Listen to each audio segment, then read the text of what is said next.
न प्रधानमंत्री मोदी जी का जिस प्रकार से न केवल एक माकूल जवाब दिया गया पाकिस्तान की ओर से हुई शरारत का, बल्कि उससे देश भर में मनोबल बढ़ा है जनता का। और इसका सबसे अधिक प्रमाणित दृश्य यदि आपने देखना तो जहां हम खड़े हैं, यहाँ देखिए, जीरो लाइन के करीब है हम इंटरनेशनल बॉर्डर पर, और जितनी भी ये ड्रोन को लेकर के गतिविधियां होती रही वो यहाँ हुई।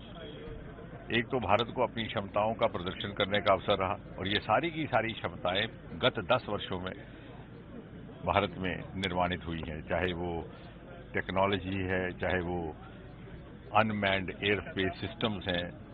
और यहाँ लोगों में इसीलिए मनोबल बढ़ा कि उनको ये विश्वास था कि जो भी आकाश में दिखाई देता है वो धरती पर उतरने से पहले ही ध्वस्त हो जाएगा। और ये 2014 के बाद जिस प्रकार से मोदी जी ने टेक्नोलॉजी के आधुनिकीकरण पर बल दिया, उन्होंने हमें ये बात समझाई कि हमें आत्मनिर्भर बनना है, तो ये सारे के सारे इंडिजिनस इक्विपमेंट्स हैं। और साथ ही साथ उन्होंने ये भी हमें समझाया कि हमें अगर भौगोलिक अपने लिए भूमिका बनानी है तो हमें वैश्विक मापदंड जो ग्लोबल बेंचमार्क्स हैं उन पर अपने आप को पूरा उतारना। और जहां तक इस क्षेत्र का संबंध है, यहाँ बधाई के पात्र है हमारे सारे के सारे जनप्रतिनिधि, यहाँ की आम सिविल सोसाइटी, यहाँ का प्रशासन। जैसे मैंने कहा था, whole of government, whole of society इकट्ठे होकर के इस चुनौती का सामना रहा। और यहाँ पर इन्हीं 10 वर्षों में मोदी जी के आने के बाद जीरो लाइन तक बड़े उम्दा किस्म की सड़कें बनाई गई जो हाईवे की तुलना की जा सकती है। इसी तरह यहाँ पर कांग्रेस की सरकार में मोबाइल टावर नहीं हुआ करते थे, हमारे बच्चों को बहुत दुविधा रहती थी, वो भी इन्हीं 10 वर्षों में बनाए गए। इसके अतिरिक्त बंकर्स, हिंदुस्तान में पहला ऐसा जिला कठुआ का जहां बंकर निर्माण का प्रयोग किया गया। 2000 बंकर बन चुके हैं। आज ही घोषणा की गई कि 600 और बंकर बनाए जाएंगे, फैमिली बंकर। और लोगों को परखने का मौका भी इन्हीं 4 दिनों में मिला। उन्होंने इनकार कर दिया जब उनके प्रशासन ने कहा कि हम आपके लिए कोई और विकल्पित स्थान ढूंढते हैं। उनका नहीं, यहाँ हमें बड़ी सुविधा भी है और यहाँ हमें सुरक्षित भी है। एक तरह के 1 रूम अपार्टमेंट तरह के वो फैमिली बंकर्स हैं। इसी तरह यहाँ पर आज ही हमने एक और निर्णय लिया कि एक ऑटोमेटेड सायरन सिस्टम, यानी कई लोगों का शिकायत थी कि वो सायरन सुनाई नहीं देता और वो उन्हें सोशल मीडिया से इसकी जानकारी रहती है, तो एक कंट्रोल रूम रहेगा कठुआ हेडक्वार्टर में। वहां से वो एक ही बार सेंट्रलाइज तरीके से जब वहां से बटन दबाया जाएगा तो किसी मैनुअल सपोर्ट के बिना। इसके अतिरिक्त कठुआ जिले में, चूंकि सीमावर्ती क्षेत्र है यहाँ पर, इसी दौरान 39 एम्बुलेंसेज की व्यवस्था की गई है।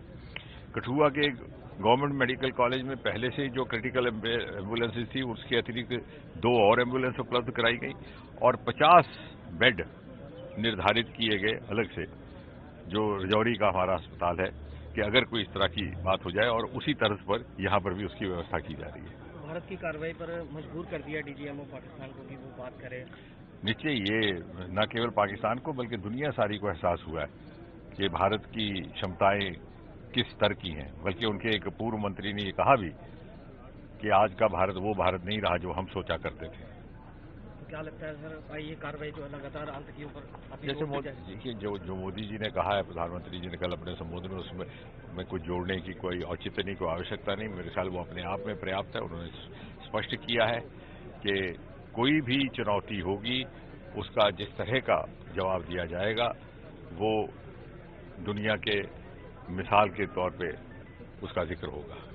और मुझे लगता है कि हम सब आश्वस्त हैं, इसीलिए कि हमें मालूम है कि हमारी सरपरस्ती मोदी जी कर रहे हैं। बल्कि पाकिस्तान की नेशनल असेंबली में कुछ एक सदस्यों ने अपने मंत्रियों पर अपना रोष प्रकट करते हुए कहा कि भाई तुम में से ऐसे लोग हैं कि जो मोदी का नाम लेने का साहस नहीं करते और दुस्साहस कर बैठे हिंदुस्तान के साथ इस तरह की खुतबाजी करने का।